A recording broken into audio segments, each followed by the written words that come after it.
आज हम लोग स्थिर विद्युत विभव के अंतर्गत विभवांतर के बारे में पहले अध्ययन करेंगे।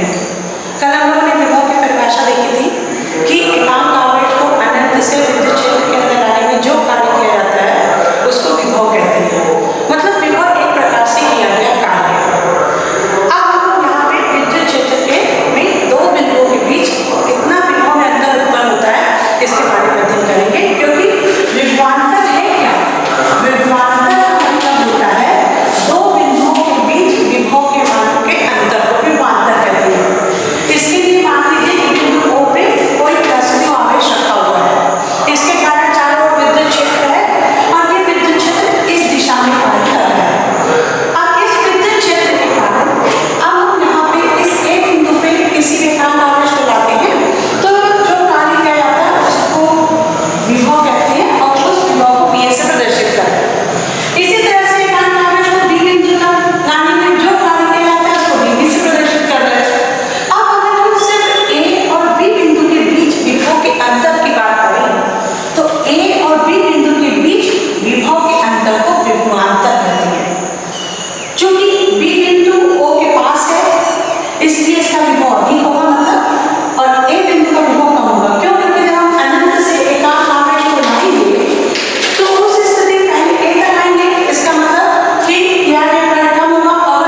बी की दूरी है, बी से बी तक की दूरी है। अब इस दूरी को हम देखेंगे, हमको ये दूरी नहीं मालूम, हमको दो दूरियां मालूम है, ओ से बी तक की दूरी मालूम है और ओ से ए तक की दूरी मालूम है।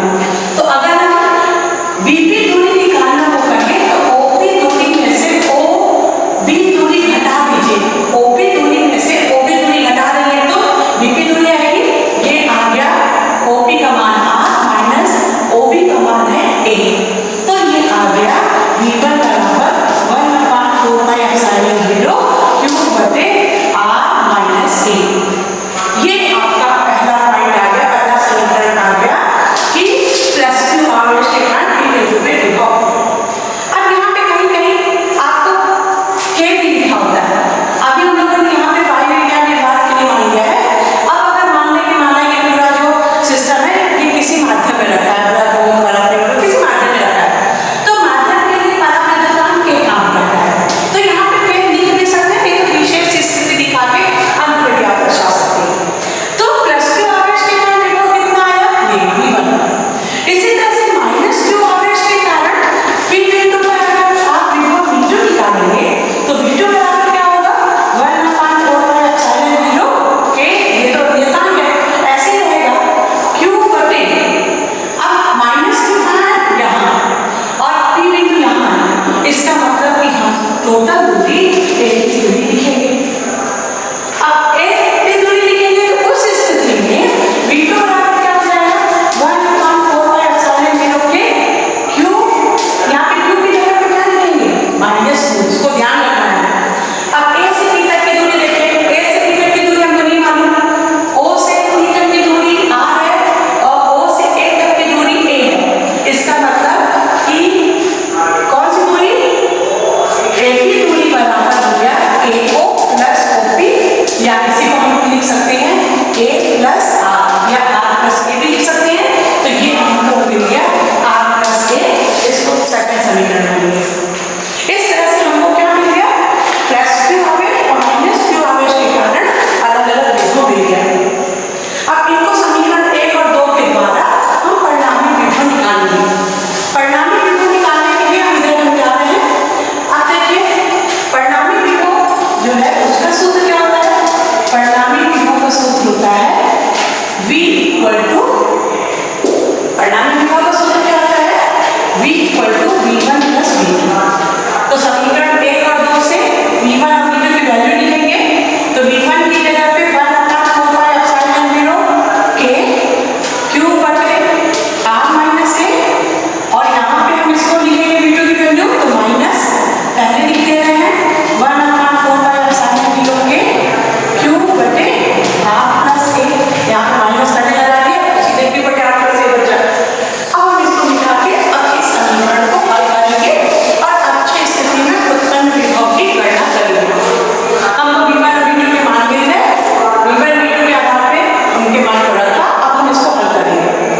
इसको हल करने के लिए देखिए v इक्वल टू, ब्रैकेट को जरूर लगाना था, यहाँ पे 1/4 पाई एप्सिलॉन 0 के, ये दोनों में कांस्टेंट नियत है और इसको हम बाहर निकाल सकते हैं, साथ ही साथ q भी जो है वो बाहर निकाल सकते हैं, तो अंदर बच गया 1/r माइनस a और माइनस 1/r प्लस a, ये बचा।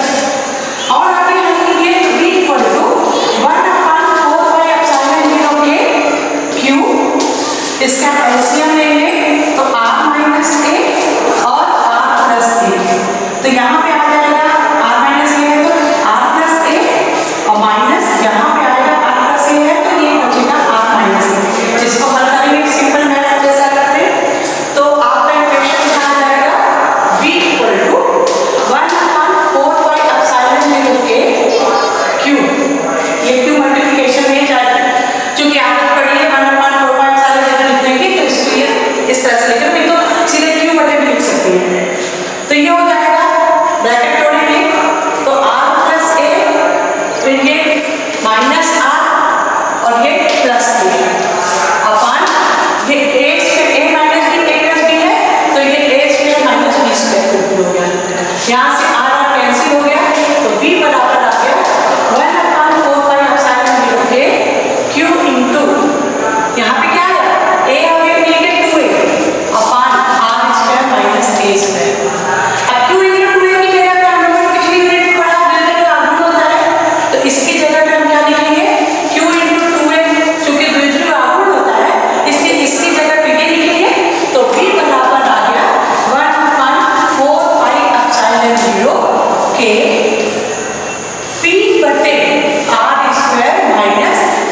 स्क्वायर। ये आपका इतने वोल्ट, यहाँ पे वोल्ट लिख लीजिए, ये आपका अच्छी स्थिति में उत्पन्न विभव आ गया। ठीक, तो अच्छी स्थिति में उत्पन्न विभव के लिए हम लोगों ने क्या किया था, पहले V1 के मान को निकाला, मतलब प्लस के आवेश के कारण विभव निकाला P बिंदु में, फिर माइनस के आवेश के कारण P बिंदु में विभव निकाला, फिर दोनों को जोड़ दिया और समीकरण को हल कर दिया। इस तरह से हमारा विभव का सूत्र आ गया P V इक्वल टू 1/4 के P बटे R square minus A square. अब यहाँ पर हम एक विशेष स्थिति लेके चलते हैं। विशेष स्थिति क्या लेके चलती है कि माना ये जो द्विध्रुव है बहुत छोटा है, द्विध्रुव जो है वो छोटा है, इसका मतलब कि A का मान, द्विध्रुव की जो दूरी है ये R की तुलना में बहुत छोटी है। इस R की तुलना में ये जो द्विध्रुव है बहुत छोटा है। उस स्थिति में हम A को नगण्य मान लेंगे, तो हमको विभव क्या आ गया 1/4 पाई एप्सिलॉन 0 के P बटे R स्क्वायर माइनस 0, तो V बराबर 1/4 पाई एप्सिलॉन 0 के P बटे R स्क्वायर वोल्ट। ये आपका किसी विद्युत द्विध्रुव के कारण उत्पन्न विभव। इस तरह से